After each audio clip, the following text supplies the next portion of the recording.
Mais um dia de vídeo, mais um dia de estudo da palavra. Nós estamos num tempo onde o livro de Crônicas está aqui nos trazendo memórias do povo de Deus, povo que está num período de prisão, de escravidão, sem referências do que foi a sua história, sem referências do que foi o seu relacionamento com Deus. Um povo que passa um espaço de tempo muito grande sem conhecer os feitos de Deus, sem saber as leis, sem conhecer a história do próprio povo. E aí vem nesse momento a importância de trazer todas essas genealogias, trazer uma reflexão de o próprio povo olhar para trás e entender os rumos que a história deles tomaram e diante disso também encontrar uma expectativa nova para aquilo que pode ser o amanhã deles. Então nesses próximos 3 capítulos a gente vai ver muita genealogia, sim, a gente vai ver um pouquinho das tribos, um pouquinho da história de cada tribo aqui, como aconteceu, de onde vieram e o contexto histórico que cada uma delas viveu. Eu creio que nesses próximos 25 minutos aqui Deus possa sim, através dessas genealogias, trazer algo para nos direcionar, algo que possa falar conosco, algo que possa trazer e movimentar o nosso coração e o nosso espírito. Essa é a minha oração em nome de Jesus, que possa sim trazer algo bom para o coração de vocês nesse dia. Já no capítulo 4, então entrando para o contexto da palavra, 1 Crônicas capítulo 4, ele vai falar sobre a genealogia de Judá. Em Crônicas aqui capítulo 4, o autor Esdras vai nos apresentar os descendentes de Judá, ele vai contar um pouquinho a história dessa tribo. E tudo isso porque ele já está ali, de uma certa forma, afunilando o assunto da genealogia. A gente disse ali, eu disse ontem, por exemplo, que do capítulo 1 até o capítulo 9, ele vai falar sobre genealogia, ele vai depois entrar na história de Davi, ele vai entrar um pouquinho na constituição do reino de Israel. Então, já querendo afunilar um pouquinho ali a genealogia, querendo trazer de maneira objetiva a construção do povo, a construção da história de cada tribo, ele traz já então, vai disseminando as tribos, de maneira aqui que possa chegar então a geração que está recebendo os escritos. Então ele está encurtando um pouquinho a história. A gente viu que a história do povo de Deus é uma história longa, uma história vitoriosa, uma história cheia de conflitos também. Então, quando ele começa aqui a apresentar Judá, os filhos de Judá são relacionados aqui no capítulo 4, começando por Pérez. Também alguns ilustres personagens. A tribo de Judá, ela tem uma relevância muito importante na história do povo de Deus, como ele traz também a história ali de Jabes. Sua mãe lhe dá esse nome porque sofreu muito no parto, então esse é o contexto do nome dele. Contudo ali ele se destaca dentre os seus irmãos porque buscou o Senhor, porque buscou o Deus de Israel e pede a bênção sobre a sua vida. Pérez foi um cara ali sincero em suas orações, sincero nos seus pedidos ao Senhor, sincero no seu relacionamento com Ele, e o Senhor lhe concede os desejos do seu coração. O Senhor ali entrega aquilo que ele está pedindo a Deus. A oração de Jabes é motivo de muitas especulações sobre o que dizer e o que não dizer em uma oração, sobre o que pedir e o que não pedir. Com ele a gente pode aprender que as nossas orações, independente de saber ou não orar, de saber ou não como se achegar ao Senhor, a melhor forma é ser sincero, é ser verdadeiro, é ser honesto com Deus. Deus quer a verdade dos nossos corações. Deus não precisa de uma oração política, de uma oração bonita ou de palavras eloquentes. Deus precisa sim da verdade do teu coração. Deus, ele quer que a gente se achegue a Ele como verdadeiros filhos. E um pai, ele nunca espera que o filho chegue a ele para falar o que ele deseja ouvir, mas sim para ser verdadeiro. Um pai, ele nunca quer descobrir algo por terceiros. Ele quer ouvir da boca do próprio filho, ele quer entender, ele quer participar, ele quer ser parte ativa na vida dos seus filhos. E eu creio que é assim também com o Senhor. Se nós humanos, cheios de falhas, cheios de defeitos, cheios de erros, temos esse entendimento, você imagina o Senhor. Imagina aí o Senhor, como é que ele não queira, o que o Senhor não pode participar das nossas vidas. Se nós, como pais falhos que somos, temos esse anseio de participar da vida dos nossos filhos, imagina então o Senhor. Então, eu aprendo que nós devemos ser sinceros nas nossas orações. E não existe segredos, né? Além da fé e de um relacionamento sincero com o Senhor, a oração que Ele responde é aquela oração que está alinhada à sua vontade. A oração de Jabes aqui nesse capítulo, ela aparece aqui nos versículos 9 e 10.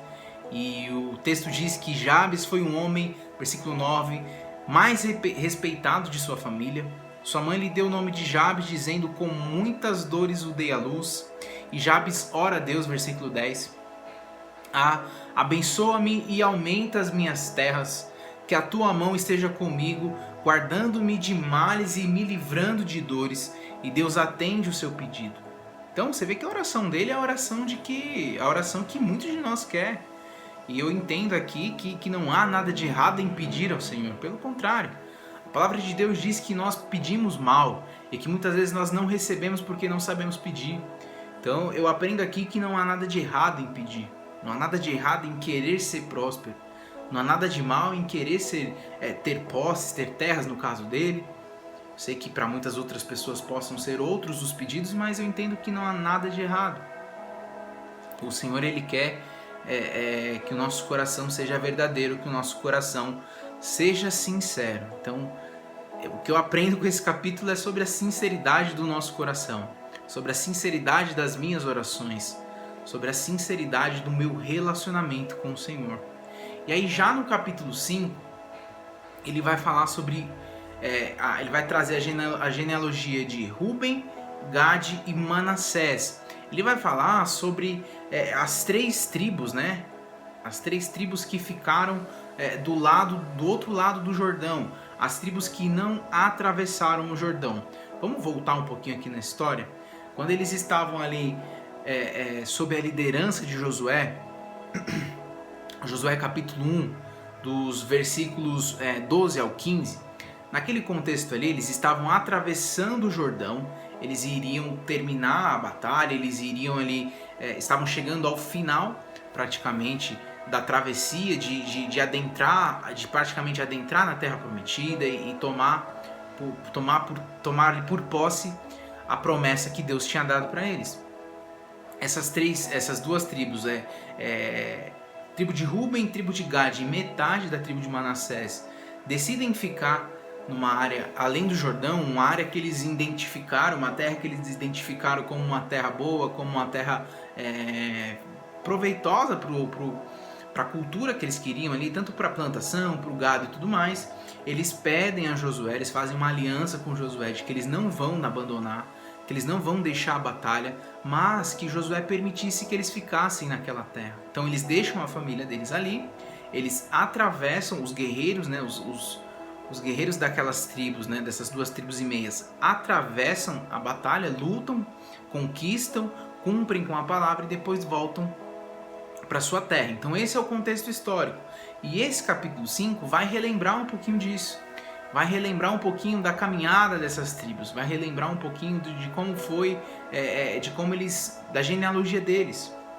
São tribos aqui que têm assim um princípio bacana, eles cumpriram com a palavra deles, embora ficassem longe, né, das outras demais tribos. Então, com o passar do tempo, lembrar que essas tribos aqui eram filhos de Israel, é um dos objetivos desse capítulo, lembrar que essas tribos que ficaram um pouco mais afastadas, elas eram também filhos, elas têm também os seus direitos, elas têm também a sua importância na história. Então, lembrar que essas tribos elas eram filhos de Israel e que faziam parte também da promessa do Senhor, faziam parte das promessas de Deus.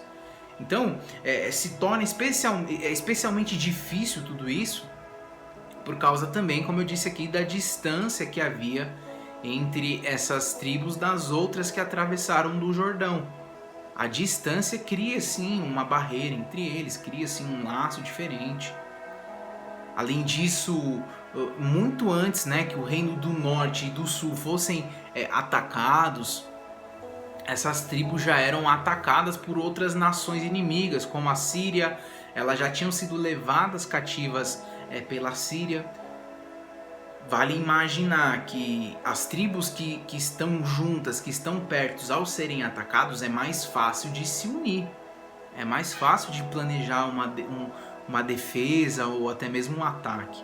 Agora, quando você se afasta das outras tribos, obviamente você se torna uma presa mais fácil. Então, essas tribos, elas sofreram um pouco mais do que as outras. E por fim, nesse capítulo aqui, a gente vai ver que a palavra vai nos apresentar a ocasião em que essas 3 tribos se uniram para batalhar contra os agarenos. E eles clamaram ao Senhor, e eles confiaram ao Senhor, e por isso eles venceram. Isso aqui está lá no versículo 20. Então, enquanto eles permaneceram fiéis, enquanto eles foram dependentes do Senhor, o Senhor entregou os inimigos em suas mãos. Agora, com o passar do tempo, eles o abandonaram e foram destruídos pelos seus inimigos.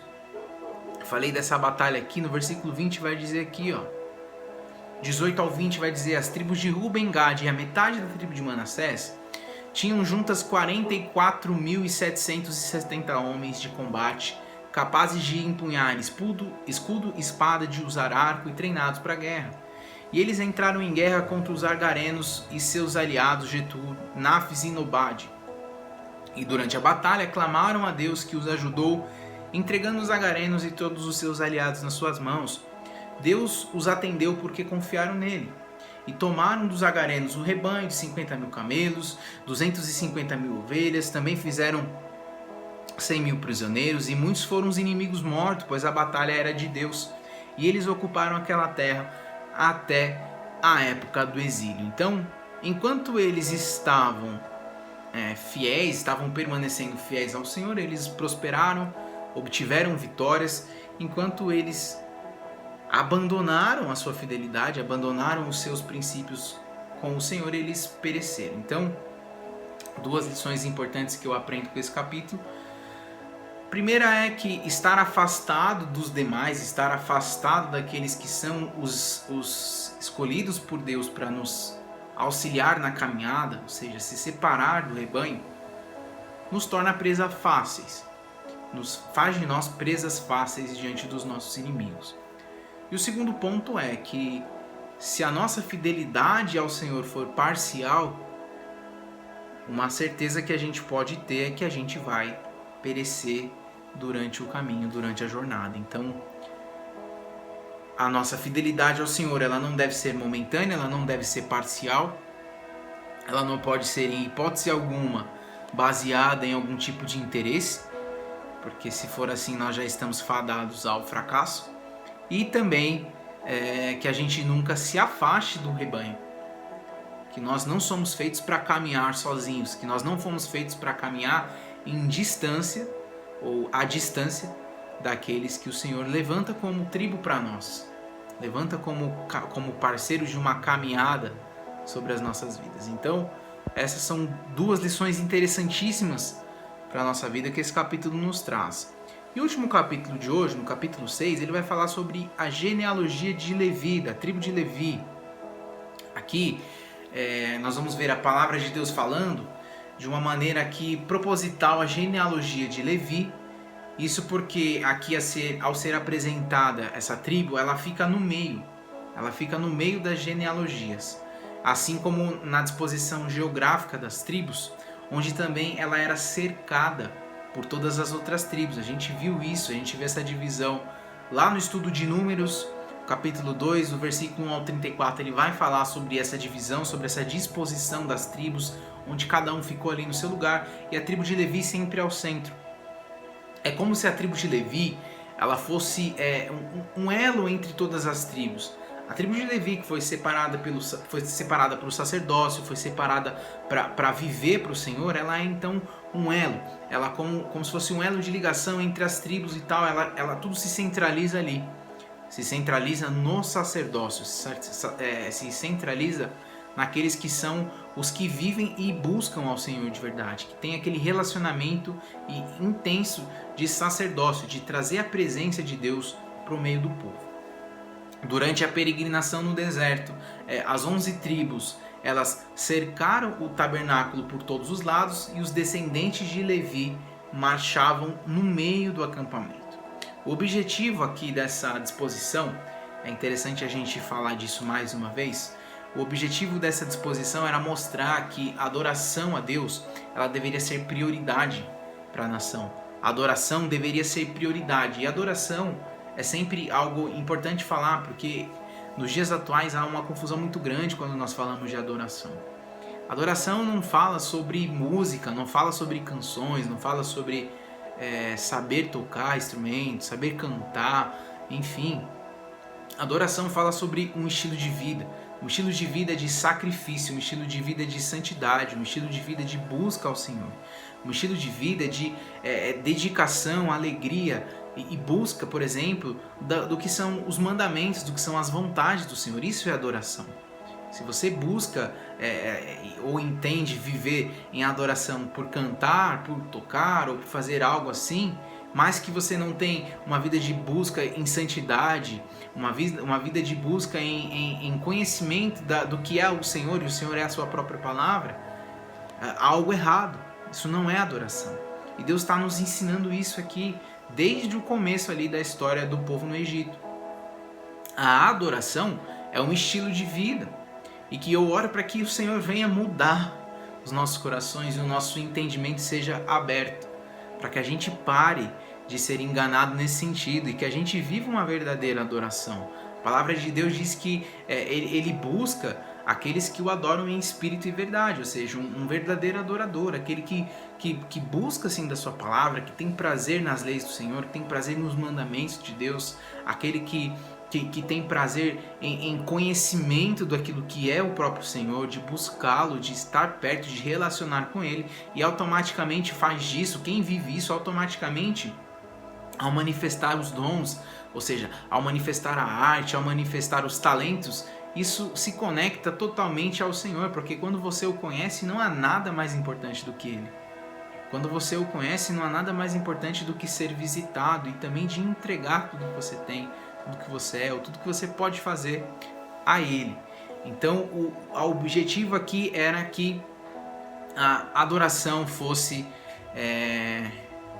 o centro de tudo, a prioridade da nação. Então, respeitando óbvio ali, né, o símbolo, a simbologia dessa tribo, o autor ele começa a falar disso, ele mantém os filhos de Levi no meio das genealogias dos filhos de Israel, ele acaba enfatizando, ele enfatiza bastante essa tribo e a relevância, né, que ela tem para o serviço no templo de Deus, o serviço que ela tem ao Senhor, tanto antes e depois do cativeiro.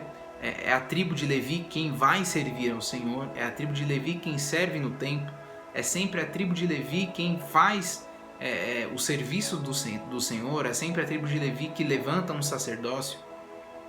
Então, tanto o rei quanto o templo eram estimados na estrutura organizacional da nação, então eram dois pilares aqui excelentes aqui, eram dois pilares que não tinha qual era o principal, os dois caminhavam juntos. Um era ungido do Senhor e o outro era a sua casa, então não há um principal. Isso deve aqui significar para eles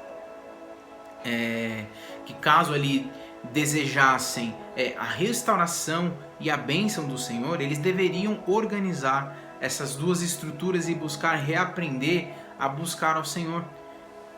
O objetivo aqui é que eles aprendam novamente o poder que há em viver alinhados com a vontade de Deus, alinhados com o que Deus tem em termos de reinado, em termos de governo e em termos de serviço sacerdotal.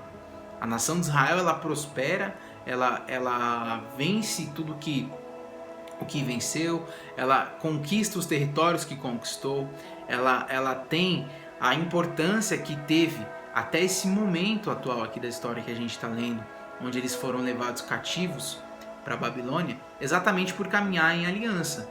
Então, elas tinham aqui um alinhamento do que era o governo, segundo o coração de Deus, segundo as vontades do Senhor. Os servos e os reis que foram levantados e permitidos por Deus. E também tinha o padrão sacerdotal, que eles viviam em aliança. Então, Nós terminamos aqui o nosso estudo de hoje, esse resumo, trazendo o entendimento de que a prioridade no meio do povo de Deus era a adoração. E era a prioridade naqueles dias. Eu creio que também seja a prioridade para os dias de hoje. Creio que seja essa também, deva ser uma das prioridades para a nossa vida. Viver em adoração. Viver buscando as vontades de Deus. Viver buscando alcançar o coração dele. Viver buscando exaltá-lo em tudo que nós fazemos. Seja nas nossas atividades familiares, profissionais, ministeriais, enfim. Em todo o tempo nós temos uma oportunidade de adorar ao Senhor, de conhecê-lo, de buscá-lo e de revelar, de ser instrumento de revelação da glória dele, tá bom? Então, que esse estilo de adoração seja fiel, seja verdadeiro em nossas vidas. Que Deus abençoe o dia de vocês. Vocês fiquem na paz e com o amor de Cristo.